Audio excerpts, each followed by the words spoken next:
Hola, te damos la bienvenida al podcast Más Ciencia de la Asociación de Mujeres en Ciencia y Tecnología Alejandra Haidar. Comencemos. Hola a todas y todos. Yo soy Andrea Flores y es un placer tener hoy como invitada a la doctora Gabriela Muñoz Meléndez, quien nos viene a platicar un poquito sobre su historia como mujer en la ciencia y su trabajo en ciencias ambientales.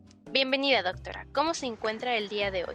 Hola, ¿qué tal? Buenas tardes. Me encuentro muy bien. Muchísimas gracias. Qué bueno que se encuentra bien. Muchísimas gracias por regalarnos su tiempo para realizar esta entrevista. La doctora en Ciencias Ambientales por el Imperial College London es directora del Departamento de Estudios Urbanos y del Medio Ambiente del Colegio de la Frontera Norte como profesora investigadora, especialista en complejidad ambiental. Forma parte del Sistema Nacional de Investigadores Nivel 2, siendo sus más recientes proyectos de investigación sobre temas como energía, agua, calidad del aire y cambio climático.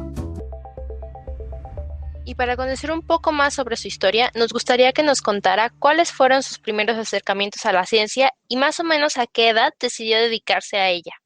Bueno, creo que mis primeros acercamientos a la ciencia empezaron desde muy pequeña. Tenía un secreto, aprendí a contar hasta el número 100 cuando tenía 4 años y me subí a un árbol de roble, eso que en el sur se le llaman robles, que se llena de flores de color, ¿cuál será el color? Rosa, creo que sí, es un color rosado, tenue.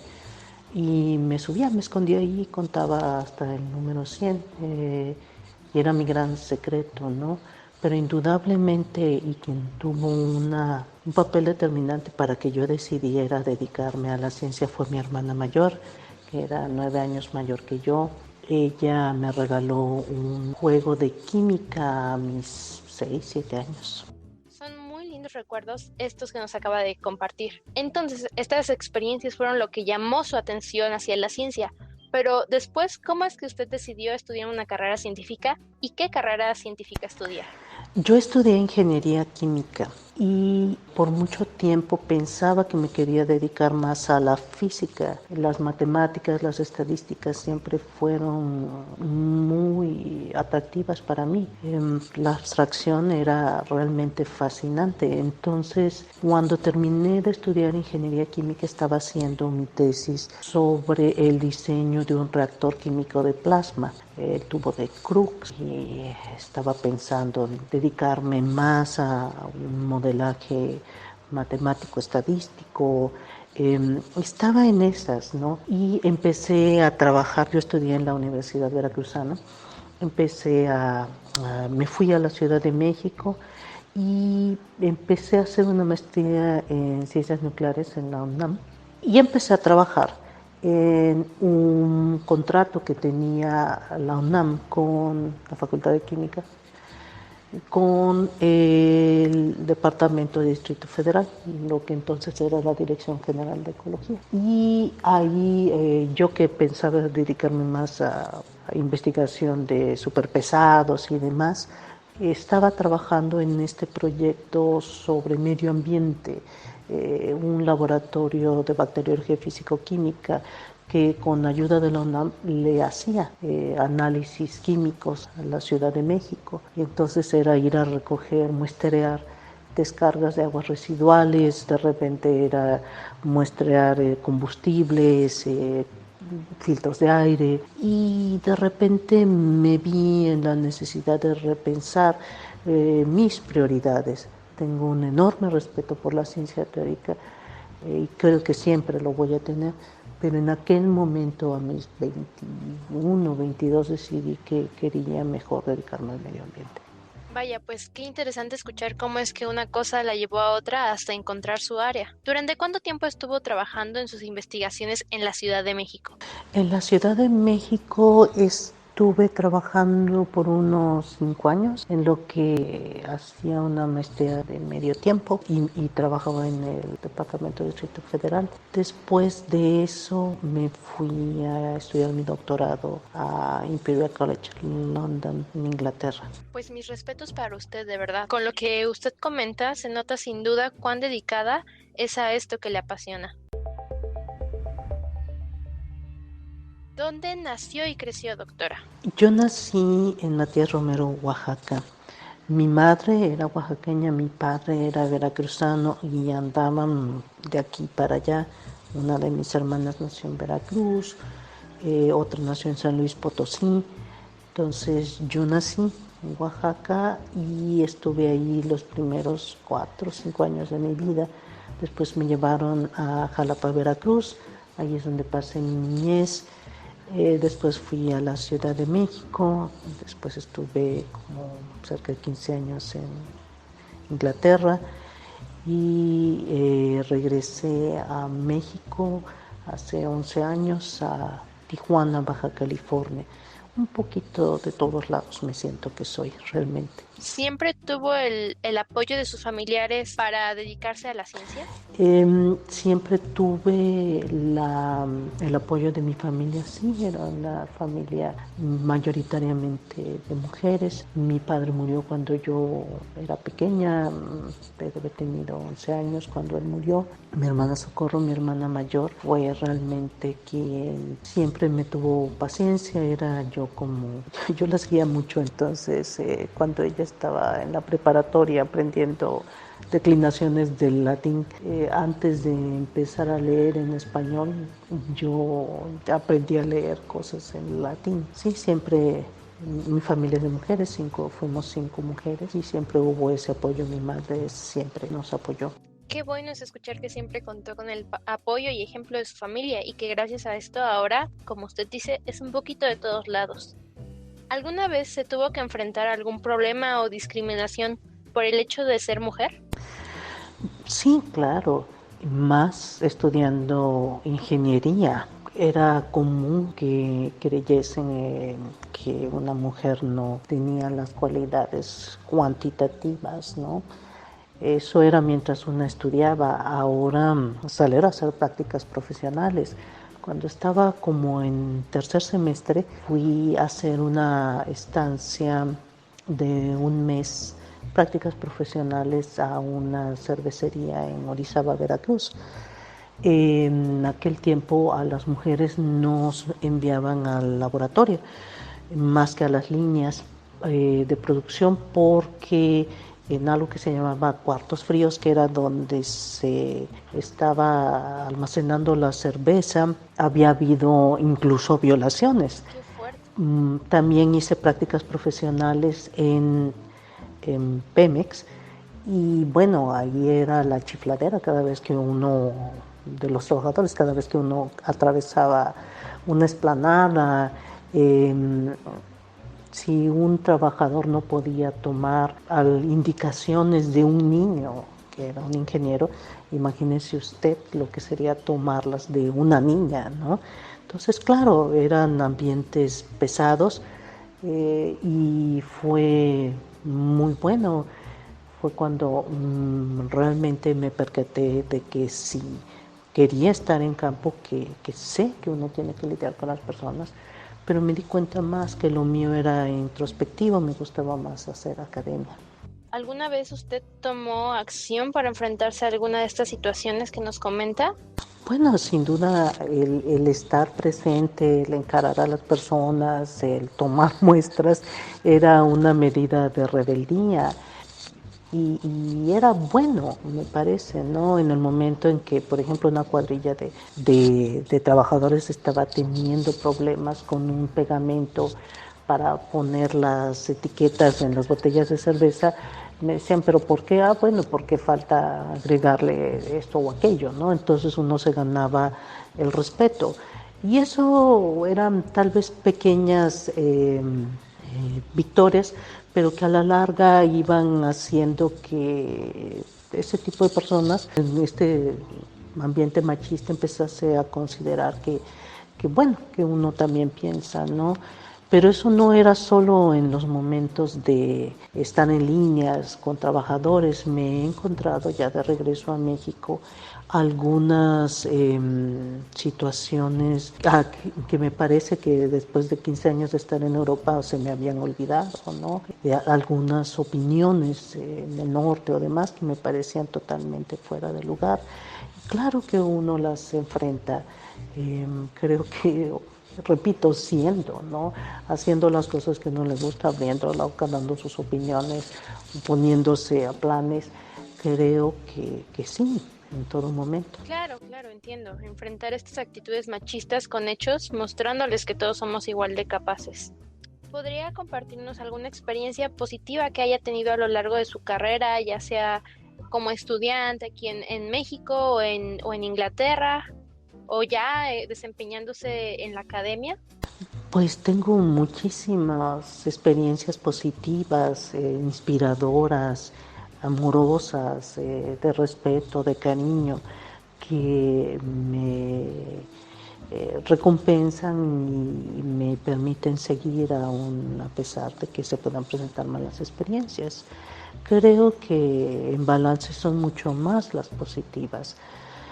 A ver, de estudiante tenía un profesor, el doctor Ernesto Juárez Loera, que era una inspiración realmente. Era muy exigente, espero que siga trabajando el profesor, muy exigente, pero a la vez fue quien nos introdujo, por ejemplo, a aceites esenciales naturales, ¿no? Era alguien que nos retaba, ¿no? Alguien que hablaba de la herbolaria no como la herbolaria, sino del valor científico de los aceites esenciales que había dentro de las plantas. Otro aspecto muy positivo cuando estuve en Inglaterra, pues no solamente fue el estar en otro país, comprobar que el nivel de conocimiento era competitivo, ¿no? La experiencia, el gusto por el descubrir las cosas, otras culturas, viajar, siempre fue muy reconfortante el entender que uno tiene que abrirse y considerar la opinión de los demás. Como ingeniero, tal vez en México no había tenido una formación más de filosofía o historia de la ciencia, que en Inglaterra la tuve, ¿no? Tenía una profesora, empecé a tomar clases fuera de mi doctorado. Uno en el doctorado en Inglaterra generalmente son de investigación, uno no toma clases, pero si uno quiere unirse a clases puede hacerlo. Entonces yo tomaba clases como oyente de filosofía de la ciencia y ahí descubrí otras cosas que no había tenido oportunidad de leer o de explorar cuando era estudiante de ingeniería, ¿no? Y eso que siempre he sido una asidua lectora, desde pequeñita devoraba libros, ¿no? Pero ese otro acercamiento en Inglaterra, por ejemplo, me llevó a conocer a Evelyn Fox Keller y la ciencia y el feminismo. Trabajando ya como académica, pues sin duda los estudiantes han sido una fuente de inspiración, sus ganas de salir, de aprender, siempre me han llenado. Siempre han sido inspiradoras, aún en los momentos más difíciles, ¿no? Cuando están teniendo que sopesar como mujer su vida y seguir una carrera, o los chicos cuando pues tienen que empezar ante unas familias a demostrar que son hombres y llevar empezar a ganar dinero y ellos quieren seguir estudiando, o cuando se enferman o cuando se deprimen, y siempre ver que hay una determinación por seguir, aprender, entender, aportar, siempre es inspirador. ¿Qué le aconsejaría a las jóvenes que están interesadas en estudiar una ciencia? Bueno, más que ¿qué les diría? ¿Qué les diría a las jóvenes que quieren estudiar ciencia? Que confíen en ellas, que confíen en lo que sienten, en lo que creen, en lo que pueden vislumbrar en este momento, y que piensen que el camino del conocimiento siempre nos va a cuestionar profundamente, íntimamente, nos va a cuestionar, y que en esos momentos de cuestionamiento es difícil mantenerse en calma y pensar que sí queremos hacer eso del camino de la ciencia, del conocimiento, de dedicarse a eso, de sobreponer eso, de balancear tu vida, que tal vez bajo otros ojos, ante otros ojos, no es lo que una mujer debería hacer, ¿no? Pero que confíen en esto que las mueve, que seguramente un día les va, cuando uno ya es grande, ya te ves, ¿no? Volteas para atrás y ves que realmente fue lo mejor seguir con lo que quería uno hacer y no con lo que los otros deseaban que uno quisiera hacer. Ante el hecho de muerte leía por ahí una entrevista de una enfermera, después de un médico, después de alguien que iba, una persona religiosa que iba a ayudar a morir a las personas. Muchísima gente en ese último momento se arrepiente de no haber hecho lo que siempre quiso hacer. Si esto es positivo, si esto retribuye, si esto es lo que uno quiere, en el fondo, adelante. ¿Y qué les diría para motivarlas a dedicarse a las ciencias ambientales? Las ciencias ambientales son profundamente interdisciplinarias. A mí me parece, o lo que he encontrado en este momento es el poder entender esas complejísimas relaciones que existen entre los seres humanos y su entorno, que van más allá de un sentido físico, biofísico, y puede ir hasta el ético y moral. A mí me parece que quien tenga esta visión integral, esta curiosidad por ese tipo de cosas, este campo es uno bueno de tener en cuenta. Si pudiera cambiar algo actualmente para beneficiar al papel de las mujeres en ciencia, ¿qué sería? Bueno, en México yo creo que hay que combatir actitudes machistas, en el sentido de que una mujer no es capaz de hacer las cosas, y a eso, y de esa manera trato de más bien reflexiono acerca de lo que podría cambiarse. Pero eso también me lleva a lo que decía las tesis de Evelyn Fox Keller, que antes nombré, de que por qué no hay más mujeres en la ciencia, ¿no? Es porque es un caso de discriminación en donde no se le abre a las mujeres el campo, no hay suficientes oportunidades. Bueno, entonces la solución es sencilla, abrámosla mediante programas, campañas, educación a los hombres, a los que llaman la ciencia, qué sé yo, ¿no? Pero puede ser también otra en donde la ciencia haya sido diseñada desde el punto de vista de los hombres y su visión. Entonces ahí tendríamos que hablar de cosas más profundas, como el permitir la visión de las mujeres para poder hacer ciencia. Estas son las dos tesis más extremas que propone Evelyn Fox Keller. ¿Cuál es la que tenemos en México? Creo que tendríamos que empezar con la primera, pero sin duda abrir lo suficiente al debate para ver cuál sería desde el punto de vista esta visión de la mujer. Me parece muy interesante esto que nos acaba de decir, pues hay que darnos cuenta de todas las facetas que tiene el problema para poder abordarlo lo mejor posible. Si lo entendemos desde su complejidad, podremos llegar a solucionar esta situación más efectivamente.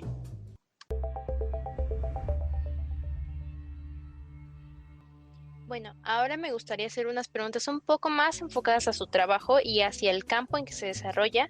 Y para esto me gustaría que si nos pudiera explicar qué es sustentabilidad y qué es sostenibilidad, la diferencia entre ellas y cuál de ellas es mejor para el cuidado del medio ambiente.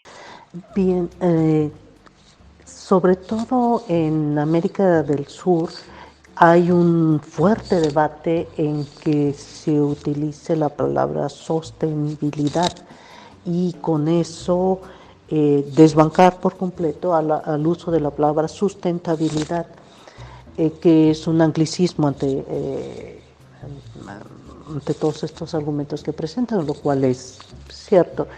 Nosotros en México hemos adoptado, quizá por la cercanía que tenemos con Estados Unidos, de manera indistinta el término.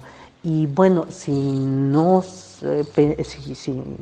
pensamos en dónde surge realmente, es pues el utilizar los recursos de manera racional para no comprometer su acceso a generaciones posteriores. ¿Cuáles son las consecuencias que tenemos más cercanas por no cuidar bien el medio ambiente y cuáles son las que nos afectarán más a largo plazo desde su perspectiva de experta? La degradación ambiental, desgraciadamente, es visible para donde volteemos. ¿Y a qué me estoy refiriendo con eso? A los residuos, la basura que no solamente está afeando la ciudad, sino cuando llueve tapa las alcantarillas y produce inundaciones, que a la vez van a provocar accidentes viales, por ejemplo. Otra es la escasez de agua. Estamos cada vez más acostumbrados a transferir agua de otros lugares, montañas, ríos, lagunas, de los sitios que se están sobreexplotando, que se están deforestando, las presas que se están solvatando.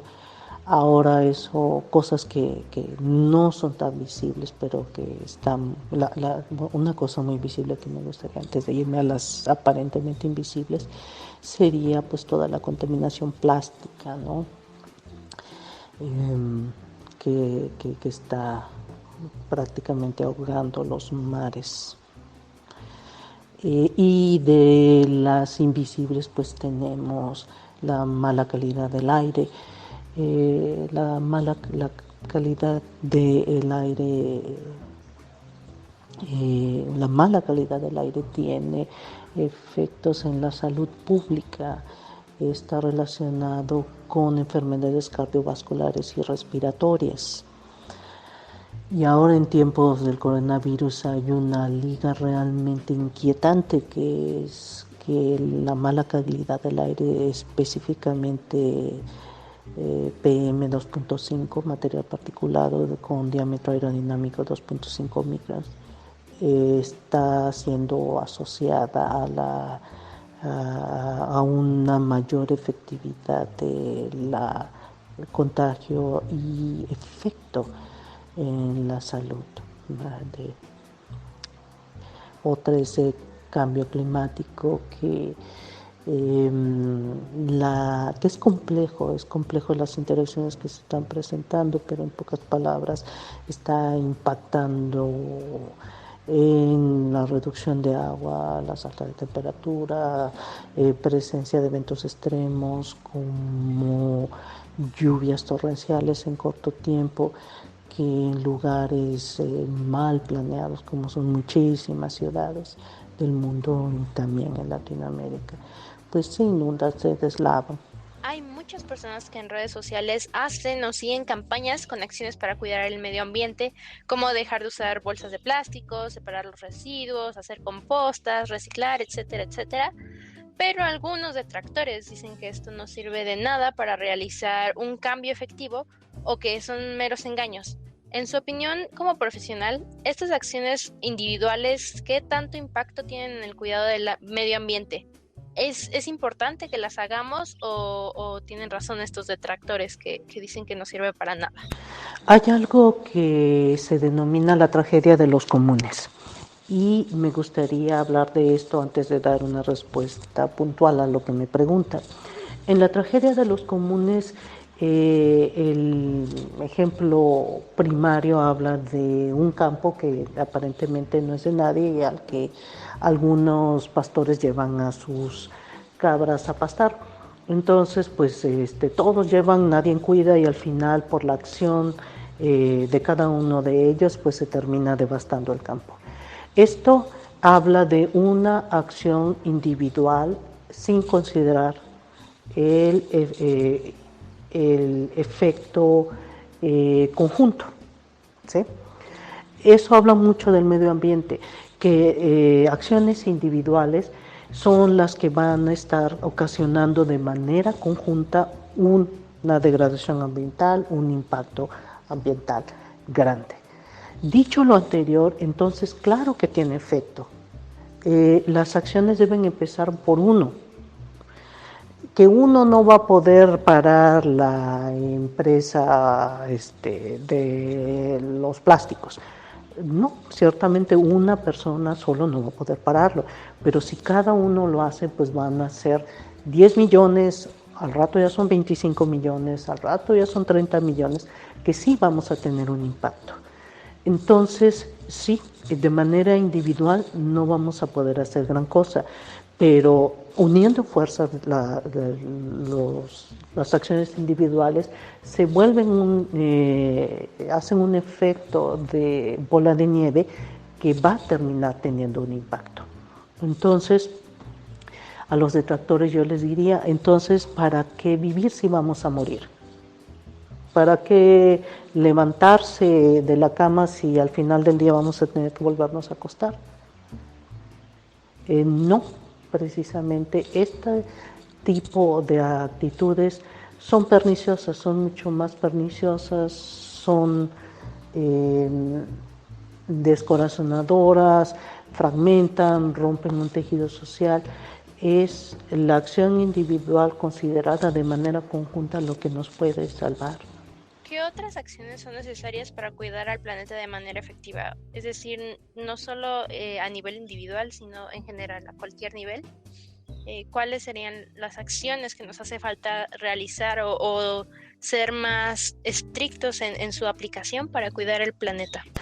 Bueno, sin duda, y si ya nos vamos a niveles macro, deberíamos considerar seriamente el modelo de desarrollo con el cual se concibe el progreso en estos tiempos.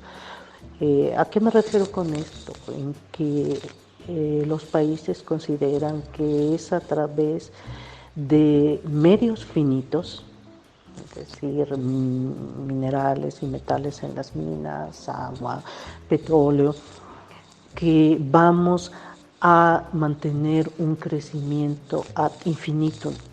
Esto, sin duda, lo menos que es ser bipolar. No podemos crecer siempre y de manera infinita sobre recursos finitos.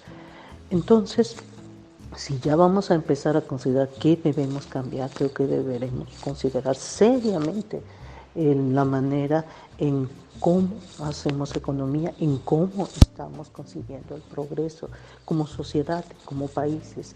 El modelo neoliberal basado en los extractivismos pues ha devastado grandes porciones en Latinoamérica, en México solamente, ¿no?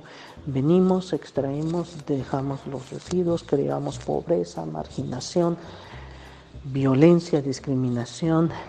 No podemos concebir el progreso y nuestro bienestar sobre el despojo de muchos.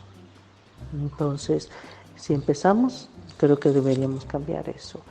Lo siguiente, ¿cómo deberíamos protegerlo? Sin duda, todas estas maneras de concebirlas y vamos hacia los gobiernos, pues debe cambiar.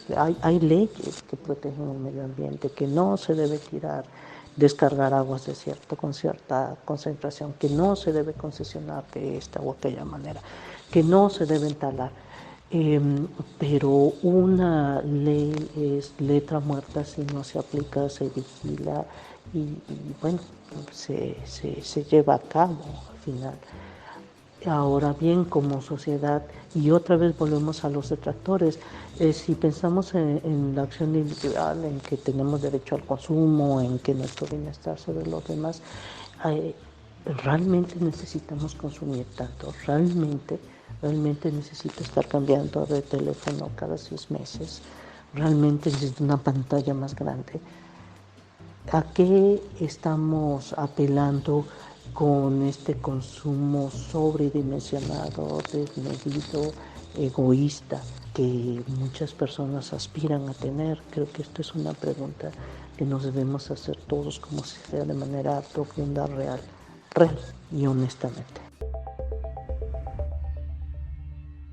¿Podría hablarnos de sus trabajos sobre energía sustentable? En el 2012 me solicitó hacer los perfiles energéticos 2020-2040 de Baja California. Esto se refería a hacer una evaluación del sistema energético que tenemos en el estado, que es una isla energética, está tan lejos que está, por ejemplo, no está conectado al sistema eléctrico nacional, pero sí a 2 puntos en California. No tiene ninguna reserva de combustibles convencionales como petróleo, gas natural o carbón. No hay refinerías, entonces todo le llegaba antes de la reforma energética por buquetanques del sur. Entonces esto pues ha ocasionado un sistema cerrado energético hasta antes de la reforma energética que era muy interesante evaluar. Entonces lo evalué en aquel momento junto con un par de economistas y otro ingeniero en cómo estaba ese sistema, cuáles eran sus debilidades y hacia dónde debería seguir y qué es lo que pasaría si seguiría conforme hasta ahora había seguido con el famoso escenario de business as usual. Fue muy interesante, creo, ese trabajo porque fue comisionado por el propio gobierno para hacer sus proyecciones y tomar medidas, ¿no? Otra cosa que he estado haciendo ha sido precisamente porque me encuentro en un lugar que es rico en recursos no convencionales, ver cómo estos pueden integrarse seriamente, ¿no? Para aliviar muchas de las inequidades que se encuentran por acceso o falta de recursos económicos o mal servicio. Me interesa esto, ¿no? Que una acción pueda llevar al bienestar social real, porque eso nos volverá en una mejor sociedad. También he estado viendo cuál es las emisiones provenientes del sector energético por quema de combustibles, esto aunado en planta, esto en el transporte, también aunado a la producción de electricidad.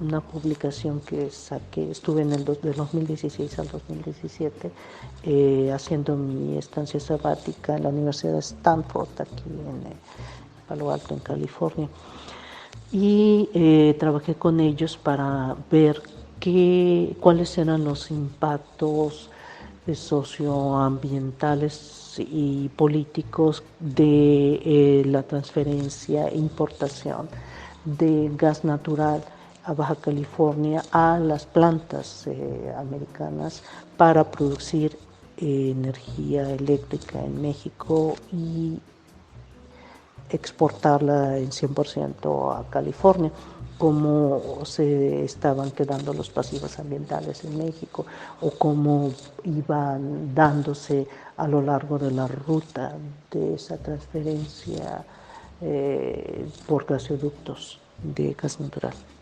También hace como un par de años hice una estimación de cuánto, del potencial de la explotación e implementación de energía solar, considerando no solamente los aspectos técnicos, sino los impactos ambientales, y sociales y económicos que podría tener. Tengo entendido que dentro de sus investigaciones, además del cambio climático, la migración es un tema recurrente. ¿Considera usted que existe una relación entre ellos? Dos cosas. Primero, quisiera decir que a través de la energía empecé a explorar las conexiones, los nexos que existen con otros sistemas. Esto me ha llevado a estudiar en detalle el nexo agua-energía, producción de alimentos, agua-energía, desarrollo urbano, para empezar a, en mi caso, a describir esas complejidades que se dan en las interacciones. Su parte, el cambio climático y la migración sí ha sido un tema recurrente desde que llegué a trabajar en el Colegio de la Frontera Norte, que tiene una cantidad impresionante de trabajos en migración. Empezaron mis colegas migrólogos, la gente de población, los demógrafos, a pedirme que estuviese trabajando en esa relación y pudiéramos sentarnos a platicar. Ha sido muy interesante, ellos me han bienvenido, han sido personas abiertas que me han incluido en sus trabajos y hemos tenido discusiones muy interesantes de las que al menos yo he aprendido mucho. Desde el 2010 más o menos estoy tratando de entender y explicar esa relación. Y sí hay una relación, claro, si no pensemos en la teoría que hay sobre, la hipótesis de que hay, de que debido a una de las eras de hielo, los habitantes de Europa cruzaron a través del estrecho de Bering, que se había congelado para poder venir a América. Hay otras teorías, hay otras hipótesis que ponen en duda eso, pero digamos, la relación de degradación ambiental, cambio abrupto de clima y abandono de lugares, desplazamiento forzoso de sitios, está lleno la historia de la humanidad. Si no, veamos los casos en donde las degradaciones en la Mixteca o los mayas o algunos otros grupos que han habido sobrepoblación y han estado llevando más allá de sus medios de subsistencia sus recursos naturales, pues ha terminado en un desplazamiento forzoso. Y ya desde hace algún tiempo, cuando se hablaba, si pensamos que cerca del 90% de la población está viviendo cerca de las costas y que ante alza del nivel del mar, que no necesariamente tiene que ser gradual, sino por la presencia de eventos extremos, vamos a tener inundaciones cada vez más frecuentes y asentamientos cada vez más cercanos a las costas. Entonces, sí, claro, la migración y el cambio climático están relacionados. Y ahí hay dos ideas, una que de tiempo de término corto y otro de un término a más largo plazo. En el primero estaremos hablando de típicamente una inundación. La gente que vivía en un sitio que se inunda tiene que abandonarlo, se desplaza, posiblemente el gobierno les da un sitio y poco tiempo después o cuando ya pueden volver, ¿no? Entonces, digamos, eso tal vez va a estar influyendo en una migración más bien nacional, local, cercana. En cambio, si pensamos en un sitio rural donde por los últimos 6 años no he podido tener mi cosecha porque ha habido sequía o bien han venido trombas y las han destruido y yo quedo en deuda con el banco, ya no puedo pagar eso, entonces muy probablemente, o probablemente, más que muy probablemente considere migrar. Estando en México, pensaremos en Estados Unidos para poder tener otros medios de subsistencia. Y ahí estaríamos hablando de una migración más internacional. Al momento estoy dirigiendo una tesis en el doctorado de estudios de migración aquí en el COLEF, y mi estudiante y yo lo que queremos probar es esos mecanismos que están expulsando a la gente. Estamos considerando cambio climático, o más bien los impactos del cambio climático, como inundación, deslaves, sequías, pero también nos interesa mucho ver el desplazamiento por conflictos socioambientales. ¿Cuáles serían ejemplos de conflictos socioambientales? Una mina en el que que el gobierno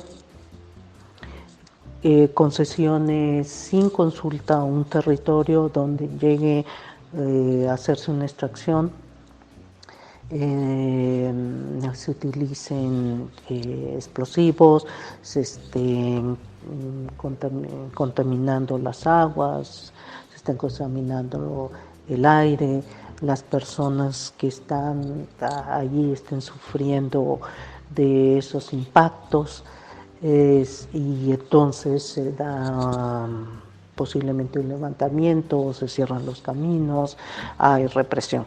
Ese es un claro ejemplo de conflicto socioambiental. Hubo una represa, la construcción de una represa también es otro ejemplo. Se dan particularmente y de manera grave en territorios indígenas, por ejemplo. Hay en el derecho internacional regulaciones para que se considere a los pueblos indígenas en una consulta, que se les informe previamente cómo va a salir, cómo van a ser las cosas, cuáles pueden ser las consecuencias que hay, las ventajas y desventajas. Generalmente, a pesar de que existe, no se hace. Todavía otra vez lo que llamábamos la idea de desarrollo, ¿no?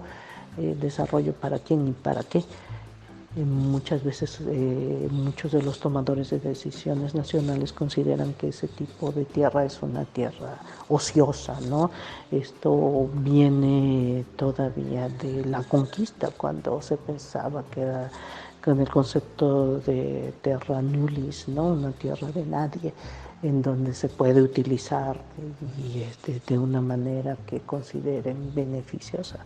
Otra vez, benéfica para quién y para qué. ¿Cuál es su perspectiva en cuanto a las acciones de México en torno a la sustentabilidad ambiental y el cuidado general del medio ambiente? Preocupante.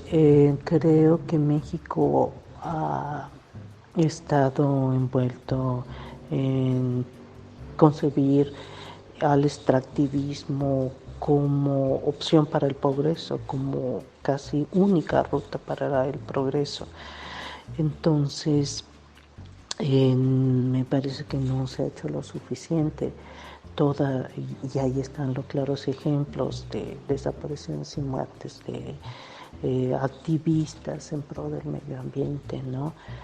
Lamentable que su sacrificio sea una muestra de esto, pero hay que decir que hay esfuerzos, claro, de la sociedad civil, hay esfuerzos, sin duda, y hay progreso en ese sentido también, pero todavía falta por recorrer un buen trecho. Sí, como usted lo comenta, me parece preocupante sobre los activistas que abogan por el cuidado de nuestros recursos naturales y son asesinados por ello. Una compañera que estudia biología alguna vez me comentó que una de las cosas más difíciles de su carrera es que durante todos los años que dura la carrera te enseñan a observar, entender y proteger el medio ambiente, y la mayoría quiere tomar acciones para cuidarlo. Pero el gran miedo que siempre los persigue es llegar a ser asesinados por tratar de hacer el bien. Es ahí cuando es importante considerar que la acción debe ser en conjunto. Si somos legión, es más difícil poder hacer una amenaza y aún más difícil cumplirla.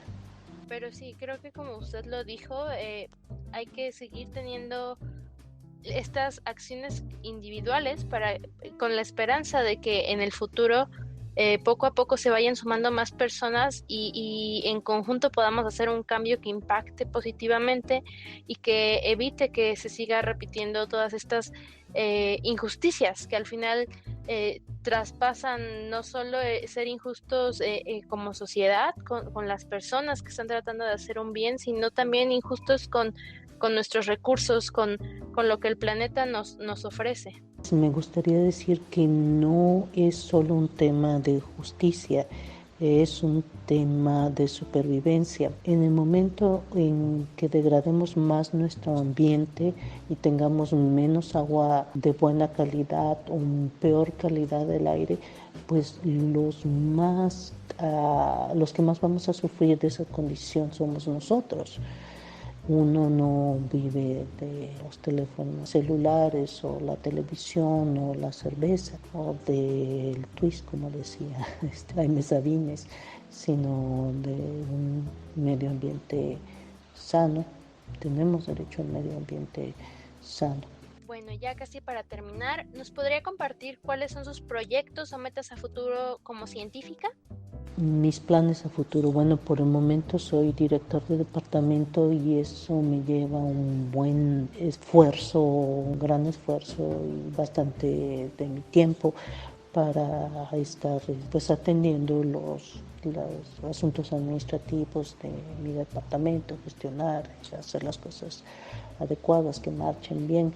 Entonces, espero que hasta donde se va a durar un par de años más, entonces eso me va a tener ocupado un rato más. Sin embargo, pues otra de mis tareas es pues estar asesorando estudiantes. Tengo 2 estudiantes de doctorado. Hablaba de Lorraine, que está haciendo el doctorado en estudios de migración sobre migración ambiental, ¿no? Y en el doctorado de Ciencias Sociales con Marta estamos tratando de caracterizar los derechos al agua de comunidades indígenas. También pues dictamino manuscritos, libros, reportes, publicaciones en revistas especializadas sobre divulgación. Estoy a cargo de un proyecto que tiene el Colegio de la Frontera Norte en Tijuana, que es un parque, un jardín botánico, se llama Ecoparque. Estoy a cargo, junto con el operador, de la parte de agua y agua urbana y reuso de aguas residuales, el nexo agua-energía y todo. También pues escribo en notas de discusión, escribo publicaciones, capítulos de libro. Estoy en este momento trabajando sobre una nota de discusión para un colega en la UNAM que está viendo los retos urbanos ante el COVID-19. Tengo un par de capítulos de libro en puerta. Acabo de terminar uno sobre conflictos socioambientales en comunidades indígenas y extractivismo. Estoy trabajando en otros 2 más. Uno es sobre la transición energética en México y otro más es sobre habitabilidad regional. Y bueno, también estoy apoyando en la sustentabilidad de la región vitivinícola que tenemos en Baja California. Y a un proyecto que se presente, acabamos de meter una propuesta para la declaración de emergencia ambiental de la cuenca del río de Tijuana. Bueno, activa y contenta de estar activa. Ay, pues qué bueno que tiene tantos proyectos, tanto para futuro como ahorita ya está activa, y sobre todo en estos tiempos que cada quien está aislado en sus hogares. Qué bueno que tiene tantos proyectos y qué gusto poder escuchar de su propia voz que nos comparta todo esto. Me gustaría que nos pudiera compartir algunas palabras para inspirarnos y entender la importancia de cuidar el medio ambiente, resumiendo todo lo que ya platicamos a lo largo de este tiempo. Me gustaría que nos pudiera compartir esto. Bueno, pues me parece que en esta sociedad que vive tan rápido, de manera tan virtual, estamos olvidando nuestro espacio y nuestra relación para con la naturaleza y entre nosotros mismos. Y estamos perdiendo cosas importantes. No quiero ir en contra, ni que se entienda que voy en contra de la tecnología. Al contrario, yo vengo mucho marcada por ese campo, Mi hermana menor, que recientemente falleció, era un roboticista, tenía un doctorado en inteligencia artificial y teníamos doctas y muy interesantes conversaciones acerca de la tecnología en la comunicación. Dicho lo anterior, retomo, creo que estamos perdiendo de vista contacto, esto que nos permite ser, esto que nos lleva a reflexionar sobre nosotros mismos. Somos y dependemos del medio ambiente y somos a través de la acción colectiva, a través de la cooperación, de la colaboración, no a través de la fragmentación y el desprecio. No olvidemos eso. Creo que nos va a poner en nuestra correcta dimensión. Pues muchas gracias por sus palabras, doctora Gabriela. Me dio mucho gusto conocerla y poder platicar con usted en ese tiempo. Y espero que, como a mí, escuchar todas sus experiencias inspire a muchas más personas a voltear a ver con más atención la ciencia, a meterse a investigar, a aprender, elegir alguna carrera científica y además ser más conscientes sobre nuestras acciones, sobre lo que hacemos para cuidar este planeta que es nuestro hogar. ¿Gusta comentarnos algo más? Al contrario, muchas gracias a ustedes por el interés y sobre todo por intentar llegar a más mujeres, a más chicas, para que puedan incursionar en la ciencia. Qué bien que lo están haciendo, cuentan con todo mi apoyo. En cualquier otra ocasión estoy aquí para servirles. Mucha suerte con los planes y ojalá que muchas chicas que tienen la madera, que tienen la intención, pero que todavía por alguna u otra razón están indecisas, se decidan entre más, como las acciones en el medio ambiente, entre más seamos y más se vayan replicando, pues nos convertimos en legión y el efecto multiplicador es lo que va a lograr un cambio positivo. Mucha suerte con su programa. Bye. Gracias por acompañarnos en este episodio de Más Ciencia. Nos vemos en el próximo. Asociación de Mujeres en Ciencia y Tecnología, Alejandra Haidar.